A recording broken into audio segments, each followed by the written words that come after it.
Bien, ahora vamos a pasar a lo que vendría a ser el tallado de la pieza dentaria, que es el segundo molar superior.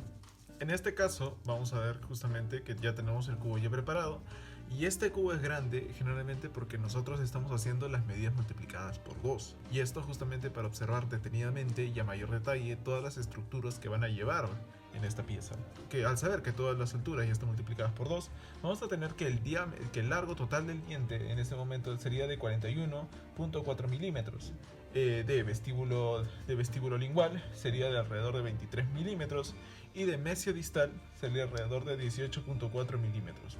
Entonces vamos a ver que las caras mucho más pequeñas, por así decirlo, vendría a ser justamente correspondientes a las caras libres, tanto vestibular y lingual, y tanto mesio distal y las caras ya mucho más angostas, mucho más grandes, como se puede observar. Esas ya pertenecerían a lo que vendría a ser las superficies proximales. Vaya, las caras proximales, como vendría a ser tanto mesial y distal. Ahora, creo que debemos iniciar primero con lo que vendría a ser la delimitación de la corona. La parte coronaria, en este momento, ahora justamente con las medidas ya multiplicadas, sería alrededor de 14.4 milímetros. Entonces, vamos a pasar a delimitar esa corona junto con el vernier. Aquí. Entonces tomamos nuestro vernier y empezamos a marcar.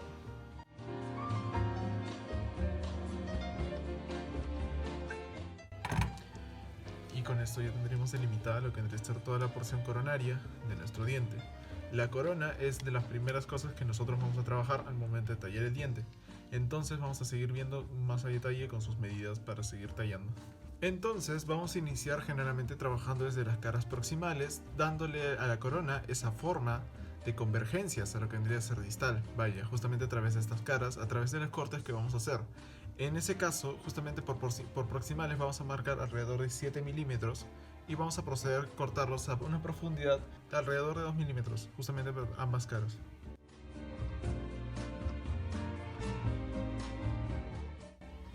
Bien, una vez que nosotros ya hayamos delimitado estas partes, justamente dentro de las caras proximales, para este último caso, corregido y puesto alrededor de una profundidad de 3.2 milímetros, justamente. Después marcando justamente las caras próximas y las caras libres, vaya, de frente a las proximales. Entonces vamos a agarrar, y justamente como aquí ya tenemos ya marcados 7 milímetros en las proximales, vamos a cortar para reducir estos cortes, vamos a unir estos cortes que hemos hecho para darle ese aspecto a la corona. Una vez ya obtenidos estos cortes, ya nos va a quedar algo así justamente de la corona viendo desde las caras libres. Y ahora es el momento de marcar justamente en la parte oclusal de las caras proximales una altura de 2.5 milímetros, tanto en la cara proximal, justamente en la parte oclusal, y en la cara oclusal, justamente yendo hacia la parte proximal. Entonces, vamos a empezar aquí a demarcar, justamente a cortar estas partes, justamente estas marcas que hemos hecho, vamos a unirlas a través de un corte. Bien, y ya hemos hecho lo que vendría a ser realizado los cortes. Una vez hecho aquello, ahora justamente ya pasamos a lo que vendría a ser la delimitación de las caras. Justamente estamos hablando de un segundo molar superior izquierdo, entonces aquí justamente ya tenemos las caras correspondientes a ello. Ahora en este momento, como ya tenemos la forma general, por así decirlo, del diente, para justamente darle esas características de cada cara, primero vamos a definirlas, como que vendría a ser esta vestibular, esta cara vendría a ser mesial, esta cara vendría a ser palatina, y esta cara vendría a ser distal. Entonces, una vez obtenido ya estas caras, vamos a hacer los cortes que generalmente se van a dar en las oblicuidades y convexidades que va a haber justamente de las caras libres en vista de las caras proximales. Por ejemplo, vamos a ver de que la cara vestibular va a estar mucho más, justamente va a estar dando su oblicuidad alrededor del tercio cervical. Entonces esta oblicuidad va a ser de que justamente va a ser mucho más convergente a lo que vendría a ser la cara oclusal que lo que vendría a ser la cara palatina, que va a estar generalmente mucho más oblicua y mucho más redondeada en toda la extensión de la cara, no dando su oblicuidad en lo que vendría a ser aquí en el tercio cervical. Sin embargo, el redondeo se va a dar alrededor de todo lo que vendría a ser la cara. Entonces, en este caso vamos a marcar, justamente gracias a ello, estas caras vamos a marcar alrededor de 9 milímetros en la cara vestibular, alrededor de 6 milímetros en la cara palatina, y ahora justamente acá en las caras oclusales vamos a marcar lo que vendría a ser alrededor de 4 milímetros en palatino y alrededor de 3.4 milímetros en lo que vendría a ser aquí en vestibular. Vamos a ver que justamente la cara palatina es la que va a estar mucho más, lo que vendría a ser mucho más convergente a lo que vendría a ser la mitad de lo que vendría a ser aquí la cara oclusal. Más aún que palate, más aún que vestibular. Sin embargo, en vestibular es donde se va a ver esa mayor convergencia justamente si hablamos dentro de sus caras libres. Vaya. Entonces procederemos a marcarlo. Y posteriormente a ello haremos los cortes. Muy bien, ahora vamos a pasar justamente a trabajar en la cara oclusal y para ello vamos a empezar delimitando lo que vendría a ser aquí las cúspides. Vaya, vamos a justamente delimitar lo que vendría a ser tanto el surco central y los surcos que van a salir hacia las caras libres. En este caso, vamos a ver que en vestibular el surco va a ubicarse justamente un poco más hacia distal. Sin embargo, la diferencia no va a ser tanta. Desde el medio del diente, mirándolo desde vestibular, será en este mismo diente alrededor de 1 o 2 milímetros, incluso menos, más allá de 1 milímetro, en el cual el surco se va a encontrar delimitado. Vaya. Sin embargo, hay que aclarar que justamente se va a encontrar este cúspide, se va a encontrar un poco más en dirección a la distal, lo que vendría a ser este surco que va a salir hasta la porción de la cara libre vestibular. Y digamos que algo así similar va a aparecer aquí en el lado palatino. Sin embargo, aquí se va a notar mucho más lo que vendría a ser aquella convergencia justamente de esa cúspide hacia lo que vendría a ser distal. Vamos a ver que la cúspide mesiopalatina va a ser la que va a predominar mucho más en lo que vendría a ser en la parte, justamente en esta parte palatina, y se va a ver mucho más, por lo tanto vamos a ver de que la cúspide distopalatina va a estar mucho más, va a estar en su totalidad mayor inclinada hacia distal, que si nosotros marcamos un trazo en toda la mitad de esta misma cara, vamos a ver que aquí la diferencia realmente sí va a ser de 2 milímetros y un poquito más. Es por ello de que justamente empezamos a marcar, partiendo desde mesial, vamos a ver de que va a ser de alrededor de una altura de 9.8 milímetros. Esta es mesial en la cara vestibular. En la cara vestibular, la altura generalmente de aquí, partiendo desde mesial hacia lo que vendría a ser la posición de este surco que va a salir a vestibular, que va a delimitar estas dos cúspides, sería de alrededor de 9.8 milímetros. En palatino, este surco se va a encontrar a una distancia desde mesial de 12 milímetros y aquí justamente lo podemos encontrar. Entonces vamos a empezar con lo que vendría a ser la marcación de estas cúspides. Ahora, si nosotros vamos a hablar de la fosa central en todo lo que vendría a ser el diente, la fosa central se encuentra mucho más cercana a lo que vendría a ser la porción media de toda la cara oclusal. Por lo tanto, en este caso vamos a ubicarla netamente en el medio de toda esta cara y generalmente aquí vamos a empezar a marcar justamente con la cuchilla al momento justamente de estos surcos y para el momento ir delimitando lo que vendría a ser las cúspides.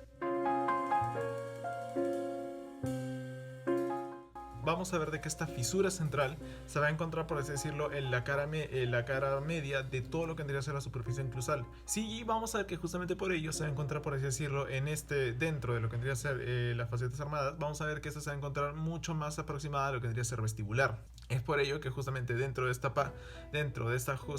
cara oclusal, delimitada justamente por las aristas longitudinales entre las superficies lisas y las superficies armadas, esta fisura se va a encontrar mayormente en dirección a lo que vendría a ser vestibular, y es por ello que nosotros la vamos a marcar en ese punto. Una vez ya delimitada lo que vendría a ser los límites de esta cara oclusal, ahora vamos a empezar a lo que vendría a ser darle profundidad a las cúspides y ya empezar a formarlas. Esta profundidad va a ser de alrededor de 2 milímetros, partiendo justamente desde la cara oclusal hasta cervical. Entonces vamos a empezar a realizar los pequeños cortes. Una vez que ya tenemos lo que vendría a ser una demarcación inicial, esta vez no es tan profunda, justamente en la cara oclusal, vamos a proceder a formar lo que vendría a ser las cúspides marginales, justamente ya que tenemos el espacio debido para ello. Para ello vamos a recordar que las cúspides, que los rebordes marginales en mesiales, vendrían a ser más anchos hacia lo que vendría a ser ya la superficie proximal, que los que vendrían a venirse acá justamente reborde marginal en lo que vendría a ser en distal. Entonces, teniendo en cuenta ello, vamos a hacer con todo el cuidado del mundo la delimitación de ese reborde marginal, hundiendo la punta del cuchillo justamente para ya de ahí, de ese momento, y empezar a trabajar netamente la cara cruzada a través de las facetas armadas.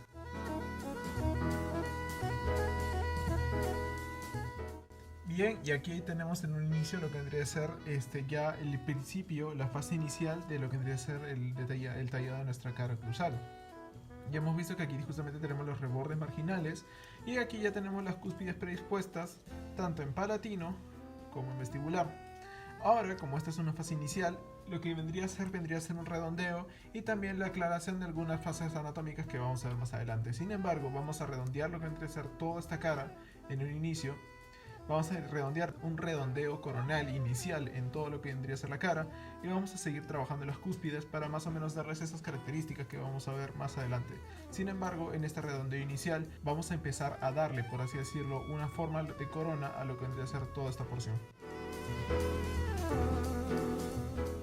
Bien, hubo un problema de video y no se grabó la parte donde justamente explicaba un poco de la bifurcación de las raíces, vaya.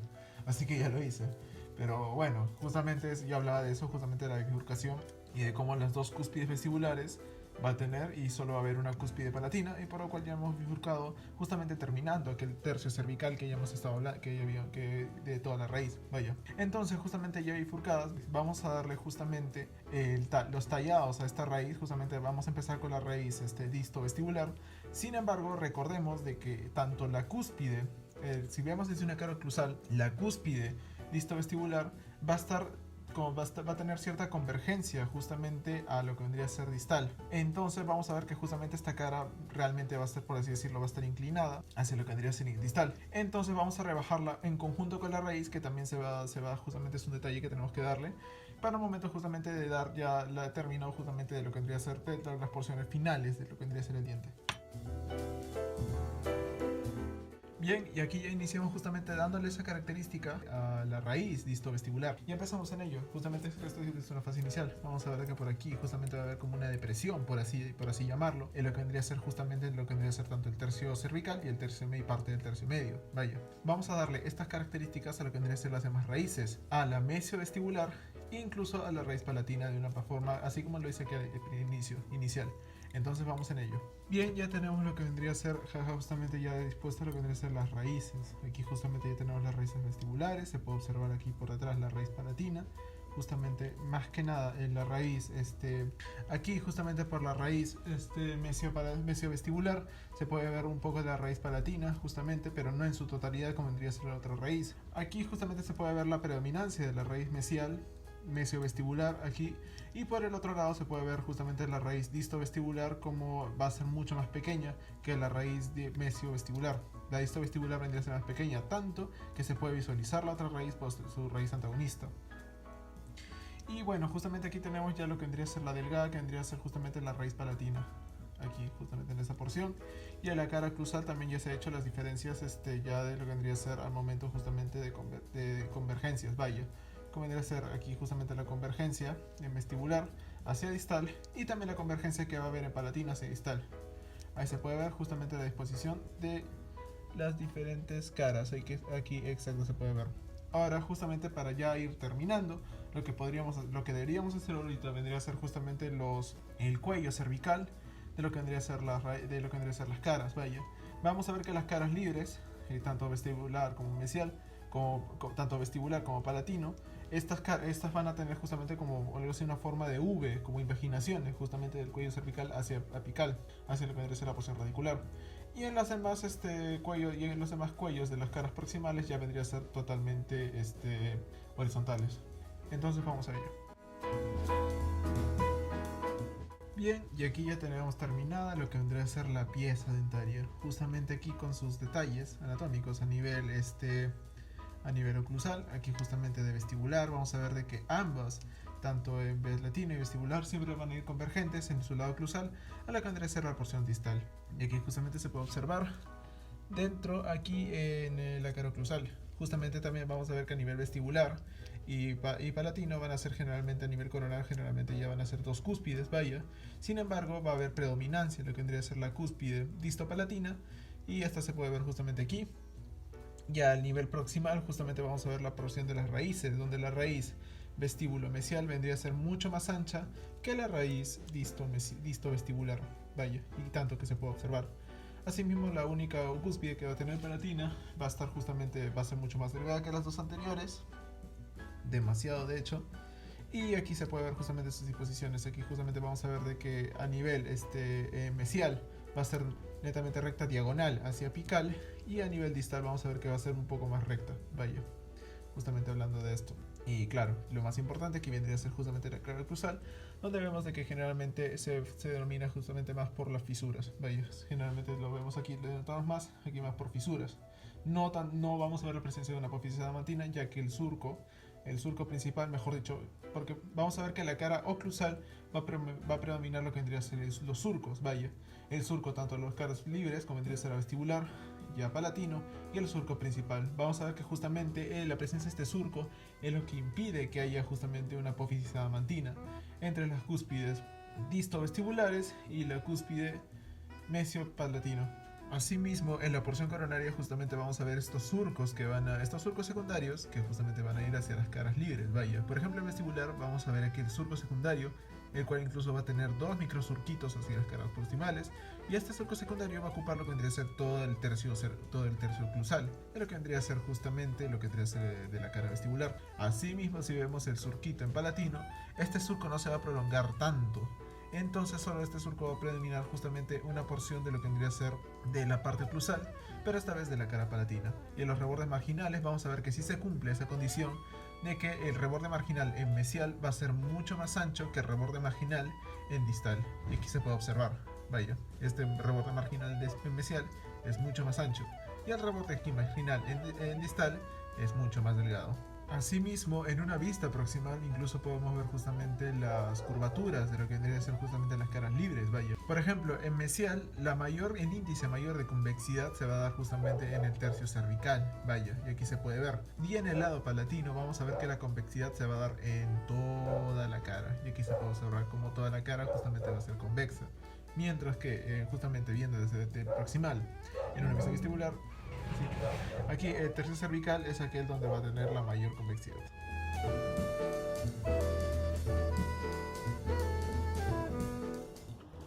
Bueno, a continuación vamos a proceder a hacer el encerado de esta pieza dentaria, que es el segundo molar superior, es la pieza 2.7. Para hacer esto primero tendremos que nuestro tipodón, vamos a proceder a poner la cera dentro de nuestro tipodón y hacer el moldeo de nuestro diente, el encerado de este diente. Antes primero desgastamos el diente o la pieza dentaria de yeso que estaba aquí, y procedemos a usar en este caso una cera de color turquesa para darle una base sobre la cual empezar a hacer el encerado. Para eso primero debemos calentar nuestro instrumento en un mechero o exponerlo en altas temperaturas. Una vez calentado el instrumento, no sobrepasarse con el calentamiento, podemos llevarlo al yes, a la cera, de la cual recogemos un poco y volvemos a darle una pequeña calentadita para poner la cera sobre nuestro tipodón, repitiendo este proceso para hacer una base o una capa sobre la superficie misma, desde la cual nosotros vamos a poder hacer las paredes de las caras libres y las caras proximales, las paredes lisas o las superficies lisas, también llamadas así. Recordando también, respetando la morfología dentaria de esta pieza, que se va a indicar a continuación según el libro de Figun, teniendo en cuenta que es una pieza dentaria con características muy parecidas a un primer molar superior,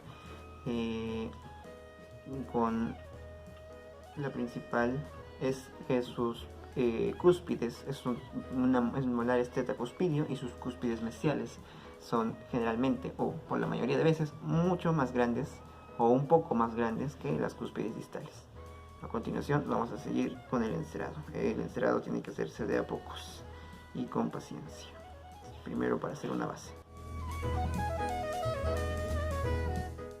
Bien, una vez agregada una suficiente cantidad de cera, vamos a usar nuestro instrumento para darle su forma y moldearlo para que llegue a cubrir toda la parte deseada de esta pieza dentaria y darle una buena estabilidad para luego proceder a hacer las paredes. Con cuidado vamos a hacer una guía, con nuestro instrumento calentado vamos a darle la forma que queramos sobre esta pieza dentaria, cubriendo toda la base que previamente ha sido, de la cual previamente ha sido extraída la superficie, el diente de yeso.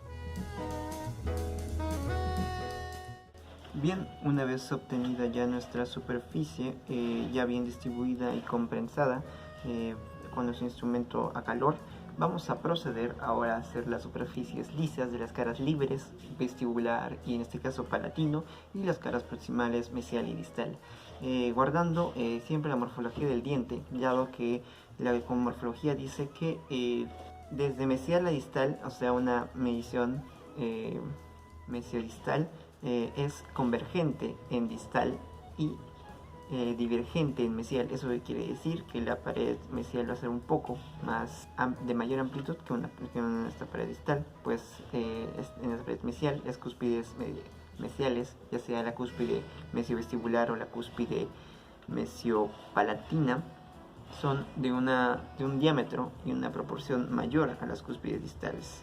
Una vez sabiendo esto, vamos a proceder a hacer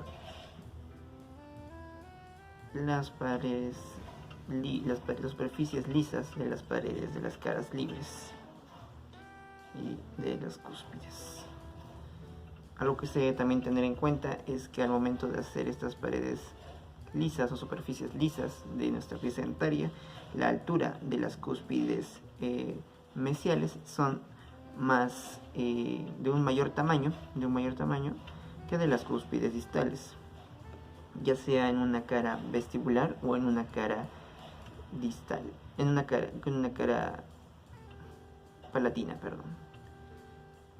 Teniendo eso en cuenta, vamos a proceder a hacer cada cúspide, cada superficie lisa, empezando primeramente por un lado mesiovestibular, guardando la proporción y teniendo en cuenta que nuestro segundo molar superior, el que vamos a encerar a continuación, es un segundo molar con una forma romboidal, cuya cúspide distopalatina es bastante proporcionada con las demás cúspides. De no ser el caso de hacer esta forma, también existen otros tres tipos de formas, como puede ser un segundo molar de forma trapezoidal, cuya cúspide distopalatina en su diámetro desde una cara oclusal es mucho más pequeña y lo reduce dándole esta forma trapezoidal de lo que era una forma romboidal.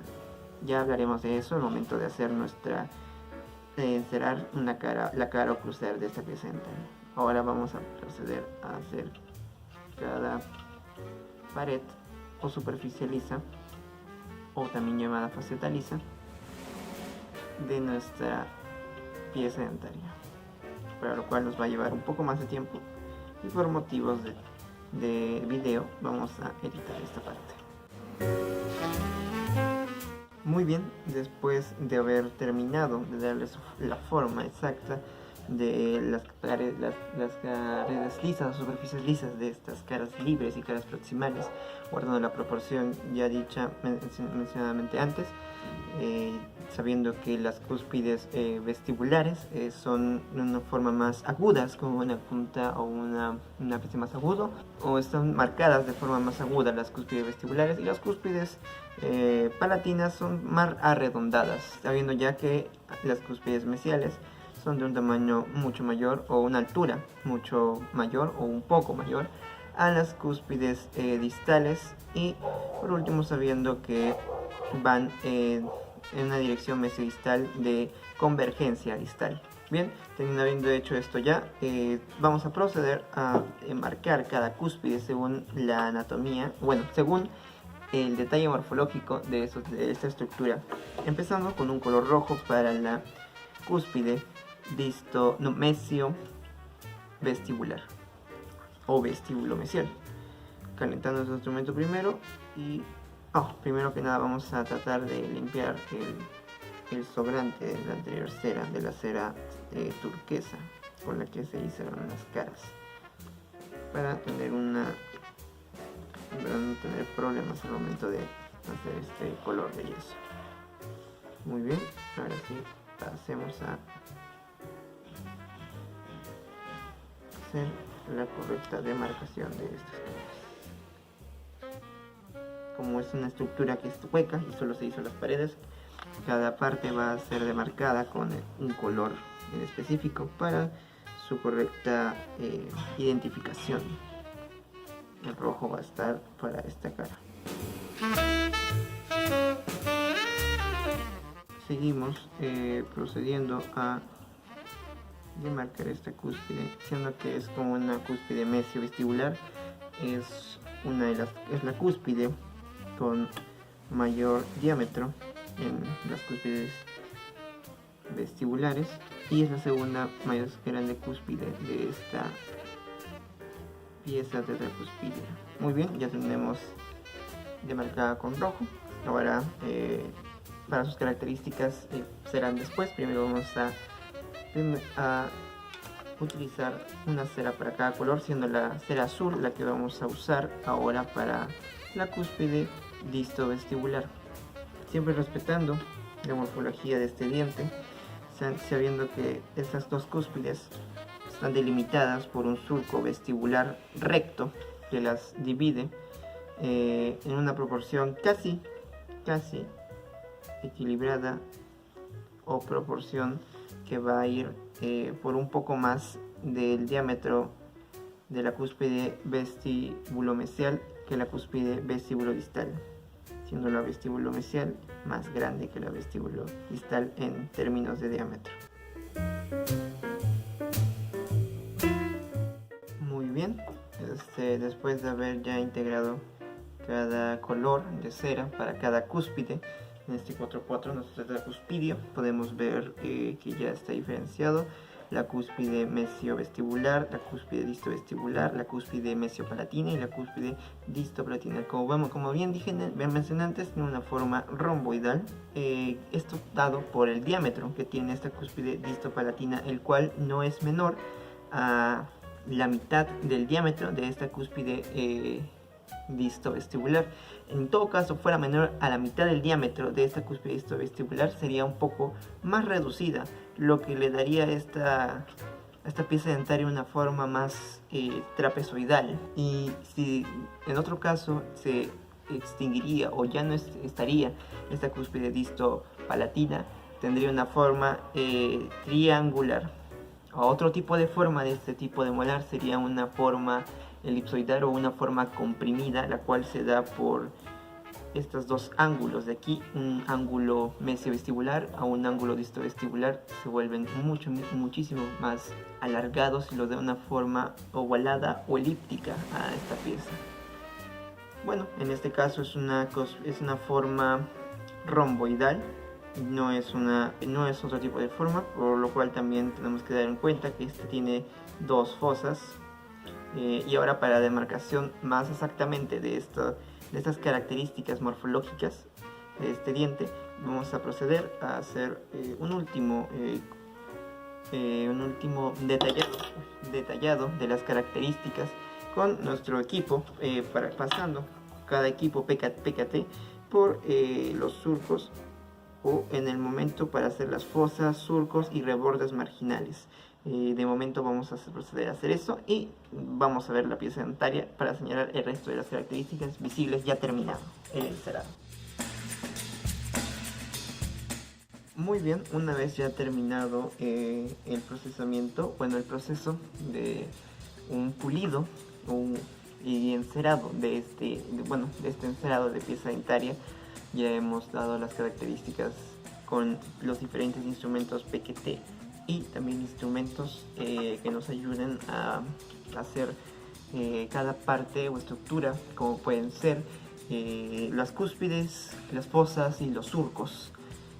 También están las fositas y surcos secundarios, y además de los rebordes marginales muy bien conocidos, tenemos esta estructura ya formada con cada parte de nuestro instrumental, dándonos hincapié en que podemos reconocer esta pieza dentaria debido a la presencia de la unión de las dos fosas principales, las cuales la fosa central y una fosa distal. Anteriormente, en un primer molar, estas dos fosas estaban divididas por una apófisis oblicua o una apófisis adamantina, en otros casos, la cual iba desde una cúspide distovestibular hasta una cúspide mesiopalatina, cortando la conexión ahora se fue y fue cortada por la conexión dada entre este surco principal que hay entre estas dos fositas, de las cuales en el surco principal vamos a tener que también hay surcos vestibular, surco mesial, surco palatino y distal, las cuales van a diferenciar o van a estar remarcando lo que sería la cúspide distopalatina. Otro detalle más es que estos surcos vestibular o bucal, en algunos casos, este surco de aquí pasa hacia vestibular y podemos ver que termina en una pequeña fosa en la cara vestibular, remarcando la separación de estas dos cúspides.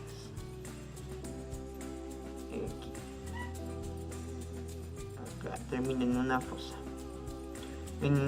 Lo mismo pasa en el lado palatino, termina remarcándose en una fosa.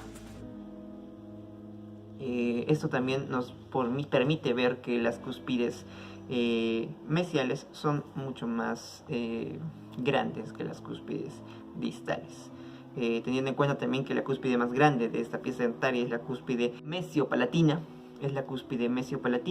Lo mismo sucede en un primer molar, ya que las características de ambos son muy similares, tanto en sus caras como en sus tamaños, solo con la diferencia del corte de la apófisis oblicua entre estos dos surcos, que es el principal y el distal. Otra cosa más que agregar es que sus cúspides vestibulares son mucho más agudas que las cúspides palatinas, dado que estas son más redondeadas. Caso contrario ocurre en un segundo molar inferior o en los molares inferiores, donde las cúspides vestibulares son más redondeadas y las cúspides palatinas son más agudas. Bien, esos serían los detalles anatómicos o detalles morfológicos de esta estructura dentaria que podemos ver. Esta es una estructura comparable con el primer molar, que es mucho menor, todas sus proporciones, en todas sus medidas es menor, es más pequeño, y sigue, esto es lo que sería el crecimiento, o es el segundo molar, y sigue lo que sería la oclusión, dándole a entender que es más pequeño, lo cual nos podemos ver en este tallado, como va decreciendo hacia lo que podemos ver un tercer molar, dándonos a entender el por qué es las cúspides mesiales más grandes que las cúspides distales. Y eso sería todo. Gracias.